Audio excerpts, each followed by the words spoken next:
Bismillahirrahmanirrahim. Assalamualaikum warahmatullahi wabarakatuh dan selamat petang. Okey, kenyataan akhbar yang saya nak buat pada petang ini adalah berhubung dengan isu boksit yang berlaku di negeri Pahang sejak kebakaran ini. Dan saya respon ataupun echo daripada kenyataan SPRM semalam berhubung dengan SPRM ada menerima maklumat berhubung dengan isu rasuah dalam isu pelembungan boksit di negeri Pahang. So setakat ini, hasil daripada tindakan proaktif kita berdasarkan maklumat yang diterima daripada orang ramai, kita telah menangkap semalam 4 orang pegawai kerajaan daripada Pejabat Tanah dan Galian negeri Pahang. So mereka ni ditahan kerana terlibat dalam menerima rasuah daripada pihak-pihak pelembung haram yang mahu mengeluarkan aktiviti boksit di negeri Pahang. Walaupun telah terdapat permit-permit yang telah dikeluarkan, tapi kita dapat mengesan banyak pelembung-pelembung haram, lebih daripada 200 pelembung yang terlibat dalam mengeluarkan boksit di negeri Pahang ini. So tindakan kita ni adalah hasil risikan kita sendiri berdasarkan maklumat. Terus terang saya katakan kita tidak menyiasat berhubung isu-isu pencemaran alam dan sebagainya, tapi SPRM melihat kepada isu-isu rasuah sahaja. Tindakan penyiasatan kita ni mengambil masa sedikit beberapa bulan lepas kerana pihak-pihak yang terlibat dalam isu rasuah ni hampir tiada mahu tampil ke hadapan. So usaha digemblengkan daripada peringkat pegawai-pegawai saya masuk ke tempat-tempat ini untuk melihat apakah isu yang sebenarnya berlaku. So kesalahan meminta dan menerima rasuah ini berlaku antara pihak penguatkuasa dan juga melibatkan orang-orang tengah. Jumlah wang yang terlibat lebih kurang RM100,000 ke atas, lebih daripada RM100,000. Modus operandi yang digunakan adalah di mana mereka menjual borang 13D, itu nama term yang digunakan oleh Pejabat Tanah dan Galian. Tapi masyarakat sekitar ataupun pelembung-pelembung memanggilnya borang itu sebagai doket, yang harganya sepatutnya RM1, tetapi dijual pada harga RM150 ke RM200 sekeping. Setiap lori yang mengangkut boksit daripada kawasan pelembungan untuk dihantar kepada pusat pengumpulan, dia mesti membawa doket ini. Dan apabila membayar rasuah kepada pihak tertentu daripada pihak penguasa ini, maka dengan secara automatiknya mereka akan diberi perlindungan oleh pihak penguasa supaya pelembungan cara haram dapat dijalankan. Dalam tangkapan kita ini melibatkan 4 orang lelaki pegawai kerajaan, umur dalam lingkungan 30 ke 38 tahun. Salah seorang yang ditangkap itu adalah merupakan seorang pegawai kanan di dalam agensi penguatkuasa Pejabat Tanah dan Galian.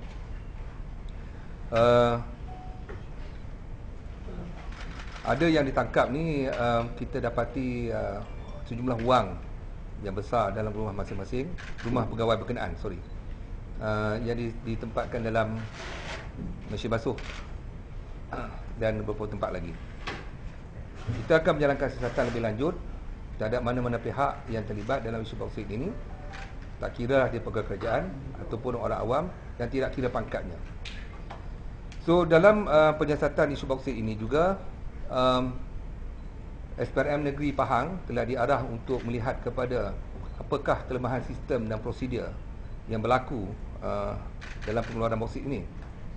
Antara dua perkara yang dilihat ialah hubung dengan isu penguatkuasaan dan juga isu pengeluaran lesen pelembungan itu. Dan mungkin ada perkara lain yang akan dilihat oleh bahagian pemeriksaan perundingan negeri Pahang. Satu lagi yang ingin saya tekankan di sini ialah SPRM mendapati isu ketirisan berlaku di sini. Siasatan kita setakat ini mendapati kutipan royalti sejumlah 47 juta pada 2015. Sebenarnya sepatutnya boleh lebih lagi dikutip, tapi saya tidak mahu mendedahkan sebarang kiraan di sini, sehingga bahagian pemeriksaan perundingan mendapat maklumat yang jelas.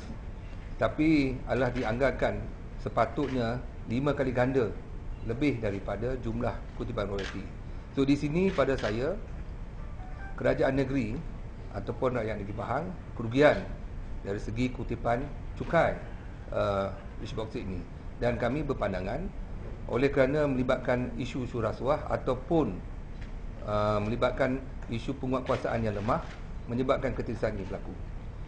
So setakat ini kita masih lagi menjalankan siasatan, dan saya menyeru kepada mana-mana pihak, terutama sekali orang ramai, apabila kita telah mulakan penyiasatan ini, silalah tampil ke hadapan, memberi kita maklumat lebih lanjut supaya memudahkan penyiasatan dijalankan dan memudahkan kita untuk menyiasat mana-mana pihak terbabit. SPRM dalam hal ini tidak boleh bertindak bersendirian tanpa kerjasama daripada tuan-tuan dan perempuan semua, terutama sekali rakyat di Pahang. Okey, sekian, terima kasih. Ya, soalan.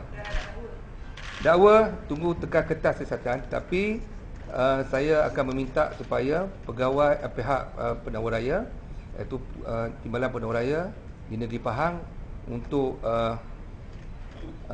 consider kertas siasatan yang kita akan siapkan secepat mungkin dalam minggu ini untuk menuduh cepat mereka-mereka yang terbabit. Datuk, adakah yang royalti diberikan tu kerajaan itu hasil penemuan daripada SPRM sendiri ataupun terima aduan daripada orang ramai? Kami ada menjalankan risikan dan juga siasatan. Di situ kita dapat figure 47 juta tu. Ini siasatan yang setakat ini kita jalankan dalam tempoh terdekat ini. Dalam tempoh berapa lama? Dalam tempoh 2 bulan setengah. Jadi saya nak menyatakan di sini, jangan pihak orang ramai mengatakan kami tidak mengambil tindakan. Tapi atas dasar kerahsiaan maklumat. Sebab itu sebelum pada ini banyak pihak bertanya kenapa SPRM tidak mengambil tindakan. Jadi saya tidak mahu lagi ataupun pihak negeri Pahang tidak diberi kebenaran untuk membuat apa-apa kenyataan dalam hal ini, kerana kita melihat pada isu sensitiviti dan juga kerahsiaan maklumat. Datuk tadi Pak mengatakan bahawa kerugian ini mesti melibatkan isu rasuah atau pentadbiran yang lemah. Penguatkuasaan yang lemah. Ya? Ya, saya tidak mahu sebut berapa orang nak ditangkap, tapi saya tidak menolak kemungkinan untuk menangkap lagi beberapa pihak, terdiri pada orang awam dan juga pegawai kerajaan. Kita akan maklumkan kalau sekiranya ada tangkapan baru dibuat. Tuan-tuan perempuan akan diberi maklum balas lepas pada ini. Ada tak terima maklumat mengatakan bahawa pegawai pada kementerian lain juga terlibat dalam? Kita ada terima maklumat dan kita sedang kaji. Bila settlement itu berlaku? Penyiasatan berlaku dalam tempoh 2 bulan setengah lepas. SPRM, penyiasatan SPRM berlaku dan jalankan 2 bulan setengah lepas. Semalam? Ya? Tangkapan semalam. So apa ni, ada terima maklumat lah mengenai dengan pegawai daripada PAD, RCD? Nama agensi saya tak nak sebut lagi, tapi memang ada maklumat. Itu saya tak nafikan. Tapi pihak saya kena. Sebab seperti saya katakan tadi, kita SPRM ni menyiasat kes-kes rasuah. Kes-kes rasuah ni dia memerlukan ada saksi untuk menyatakan, untuk mengesahkan berlakunya rasuah. Tetapi rasuah ni masalahnya apabila kita nak menyiasat, kedua-dua pihak dah bersetuju. Jadi kita hampir tiada saksi untuk mengesahkan berlakunya atau membuktikan berlakunya rasuah. Semalam tu berapa sekitar kuantan? Ya, sekitar Kuantan tangkapan dibuat pada sekitar jam 6 petang ke 9 malam. Jadi operasi telah dibuat semalam oleh bahagian siasatan SPRM, ibu jabat yang turun ke sini, dan mereka telah menangkap mereka-mereka yang terbabit. Jumlah wang yang besar tu dijumpai di rumah? Di rumah salah seorang yang ditangkap, disimpan dalam washing machine. Pegawai kanan tu ke? Buat kanan. Buat kuasa. Keempat-empat tu adalah daripada agensi buat kuasa.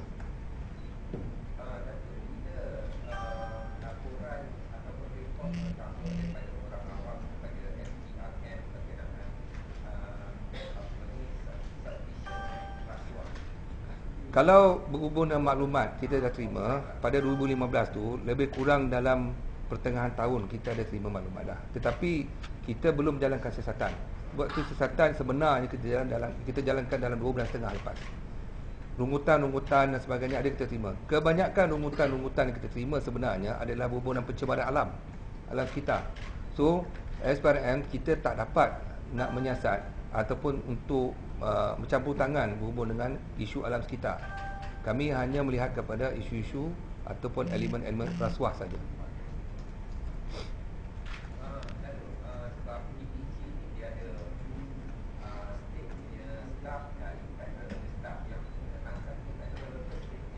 State.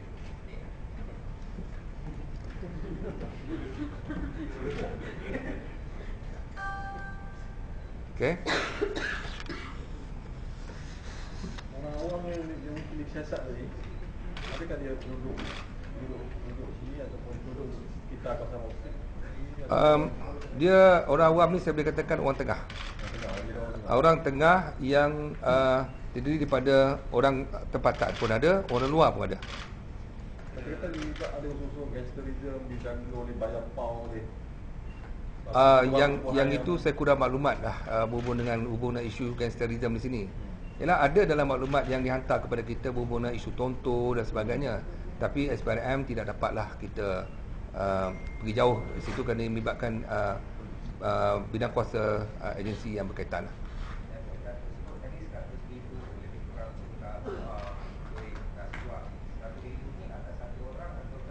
Keempat-empat tu jumlah yang kita dapat buktikan ya. Dapat buktikan bagi kesalahan yang kita siasat ni 100,000 ke atas. 100,000 lebih. Tetapi kita akan siasat lagi sekiranya ada lagi jumlah-jumlah wang yang terlibat sebelum pada itu. Ini bermukis ni saja. Adakah ini jumlah yang dijumpai di rumah orang? Ini adalah jumlah yang diterima dan juga dijumpai daripada mereka. Campur semua sekali.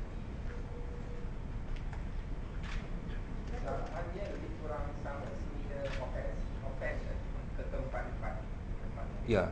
Keempat-empat ni kesalahan mereka adalah sama, menerima suapan. Yang kita akan siasat di bawah Seksyen 17 A Akta Suruhanjaya Pencegahan Rasuah 2009. Hukuman kita ni kalau sekiranya dapati bersalah, 5 kali nilai suapan terlibat dan mandatory penjara tidak kurang yang boleh sampai kepada 20 tahun. So, itu yang dia terima rasuah tu kaitan apa? Pengeluaran bonus ke yang apa? Terima 44 ni ialah berhubung dengan untuk cara ringkasnya untuk memberi perlindungan kepada aktiviti perlombongan haram penggunaan boksit.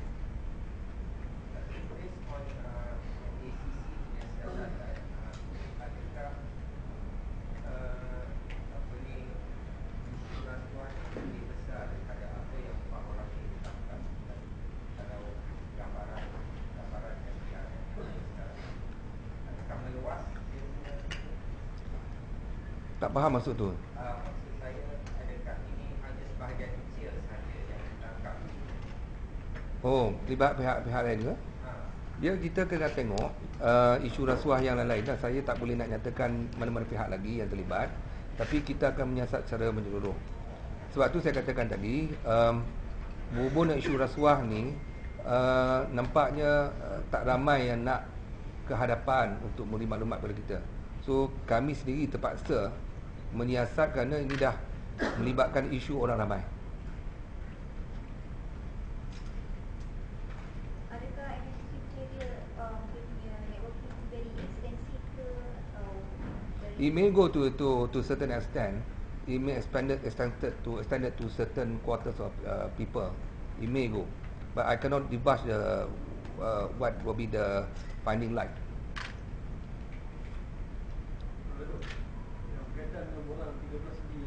Tinggal D. Patut RM1. 150 ke 200. Macam ni. Actually modus operandi simple. Dia meminta rasuah ni pelbagai cara. Kadang-kadang orang boleh minta Dia directly kata kalau you nak perlindungan, you have to give me certain amount of money. Tetapi yang ini pula, dia buat dalam bentuk kalau you nak melomong cara haram, you pay for the docket. Dia kata begitu. Jadi docket tu dia, instead of $1, dia kena bayar 150 ke 200. So bayangkan kalau dia jual 10,000 keping misal kata, kalilah misal kata 10,000 keping, berapa harga dia. Jadi pelombong-pelombong ni pula, mereka mesti memerlukan doket ataupun borang 13D tadi. Kalau tak ada borang 13D, agensi penguat paksa along the way dia nak hantar kepada pusat pengumpulan ataupun pusat apa panggil tu? Stockpile. Dipanggil stockpile tu. Dia boleh ditahan oleh agensi penguat paksa dan dia akan tanya di mana borang 13D-nya ataupun doketnya. Apabila tak ada, menjadi satu kesalahan. So dia kena beli borang tu. Itu modus operandi yang digunakan. Dia one time purchase ke dia everyday ke? Dia bila ada permintaan. Contohnya ada kawasan, dia mesti ada kawasan dan ada permintaan. Okay, kawasan tu sekarang ni dia nak keluar berapa banyak. So berapa banyak lori nak keluar. Jadi satu lori satu borang 13D atau satu doket.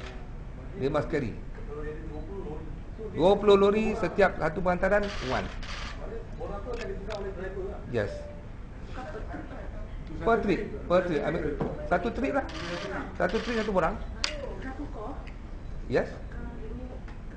Bila dah hantar, kata you balik semula ke tempat pelombongan, you nak extract lagi, you nak bawa ni, borang tu mesti ada. Tak ada borang, you kena move. Dia lebih kurang proses macam bawa pasir. Kan dulu ingat tak dulu proses tentang keluar pasir, ada doket kan. So satu lori pasir, satu doket. Jadi sistem ni sama jugalah. Hantar orang itu, kemudian kena bawa orang baru, hantar lagi. Yes. Mesti borang baru. Tak boleh recycle kan.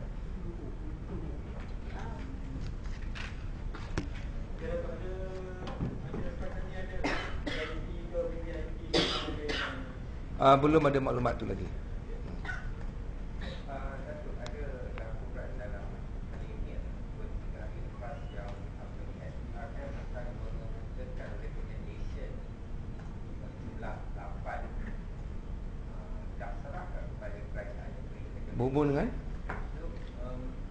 apa ni improve regulation industri bauxite. Ya, memang ada recommendation tu akan dikemukakan. Tapi saya tak ada maklumat bila dia kemukakan sebab tu bukan di bawah saya. Tetapi saya percaya belum lagi dikemukakan sebab kita masih lagi di peringkat melihat sistem dan prosedur yang ada ni. Dan I think to let Pahang, Inspektorat Pahang to do more pemeriksaan analysis on this matter. So very short period, I think they can submit to state government on about that proposal lah. Okay. Datuk, yang 100,000 yang 4 orang tempat tu hasil jualan borang 13,000. Ya, hasil borang tu. Itu yang kita jumpa lah. Dan tangkapan mereka ni bila kita buat ada di antaranya dalam simpanan mereka borang-borang 13 ni. Ada lagi dalam kereta mereka. Dia ni yang memang pakai kenderaan mewah ke rumah yang agak Itu belum lagi dipastikan, siasatan masih jalan. Kalau ada mereka memiliki harta-harta mewah, siasatan akan terus dijalankan. Siasatan akan teruskan berhubung dengan pemilikan harta-harta mewah dan sebagainya. jadi rampasan kenderaan ke apa tak ada ya? So far tak ada lagi. Sebab yang itu yang kita nampak, bab ini timbang sikit more dan mereka ni telah ditahan dan telah diriman 7 hari. 7 hari daripada tarikh hari ini kita campur berapa bulan lah? Hari ini 7 bulan kan? 7 campur 7 14 lah. Itu bergantung kepada siasatan kita jalankan dan sekiranya tidak cukup masa, kita mungkin akan minta lagi tambahan riman. Datuk, pada bentuk 13 itu ada bentuk rasuah juga. Macam mana? Dalam bentuk lain untuk memberi rasuah. Selain pada penjualan ekonomi 13 ini. Ada bentuk-bentuk lain lagi rasuah. Oh, bentuk-bentuk lain. So far ni yang kita dapati rasuah yang diterima lah. Datuk, cuma nak confirm balik ya, 47 juta yang Datuk cakap tu royalty bauxite atau royalty royalty yang dikutip oleh pejabat negeri ekspor lain. Kalau ikut pada dia punya prosedur, berapa persen dia boleh dapat daripada production offside? Oh, berapa persen? Itu yang kena tanya dengan berapa persen yang I don't have that detail. I just have the numbers collected. Sebab dia based on jualan doket tu. So based on doket tu, bila doket tu dah dikumpul, so dia akan claim. Dia akan kerajaan pejabat tabir tanah negeri PTG, dia akan claim, buat pengiraan dan pihak syarikat kena bayar royalty kepada PTG. Itu siasatan lanjut kita akan check lah. Respons sikit tentang apa ni, kenyataan MB Terengganu yang mengatakan stockpile yang menggunakan tanah kerajaan yang diminta gas dan siasat. Ada respons? Macam mana dia kata? MB Terengganu ada yang penggunaan tanah kerajaan untuk stockpile dan dia menyarankan untuk menyiasat di mana dan kenapa dia begitu. Ya, kita masih lagi menjalankan siasatan. Pun mengucapkan ribuan terima kasih kepada MB Terengganu kerana memberi kepercayaan kepada kita, tapi pihak saya memerlukan sedikit masa untuk menyemak dan menganalisa maklumat yang diberikan tu. Sebab itu stockpile tu yang tempat yang tak boleh diletakkan stockpile telah diletakkan di situ. Jadi kita kena tengok bagaimana ianya berlaku lah.